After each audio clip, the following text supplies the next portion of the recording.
ఇక మిగిలిన అంశాల్లోకి వెళితే రాజస్థాన్లో అరుదైన ప్రమాదం జరిగింది. జైపూర్లో ఎదురెదురుగా వస్తున్న ఓ కారు గుర్రం ఢీకొనడం వల్ల ప్రమాదం చోటు చేసుకుంది. ఈ దుర్ఘటనలో ఎదురుగా వస్తున్న కారు అద్దాల్లో నుంచి దూసుకెళ్లిన అశ్వం ఆ వాహనంలోనే ఇరుక్కుపోయింది.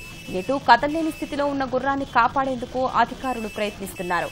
ఈ ప్రమాదంలో కారు డ్రైవర్ సైతం గాయపడ్డాడు.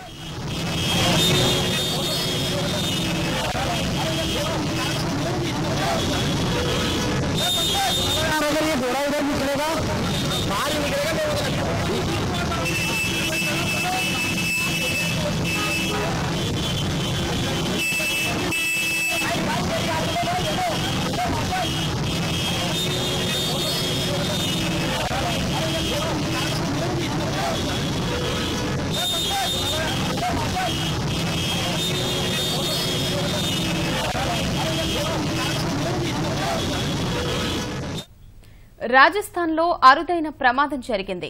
జైపూర్లో ఎదురెదురుగా వస్తున్న ఓ కారు గుర్రం ఢీకొనడం వల్ల ప్రమాదం చోటు చేసుకుంది. ఈ దుర్ఘటనలో ఎదురుగా వస్తున్న కారు అద్దాల్లో నుంచి దూసుకెళ్లిన అశ్వం ఆ వాహనంలోనే ఇరుక్కుపోయింది. ఎటూ కదల్లేని స్థితిలో ఉన్న గుర్రాన్ని కాపాడేందుకు అధికారులు ప్రయత్నిస్తున్నారు. ఈ ప్రమాదంలో కారు డ్రైవర్ సైతం గాయపడ్డాడు.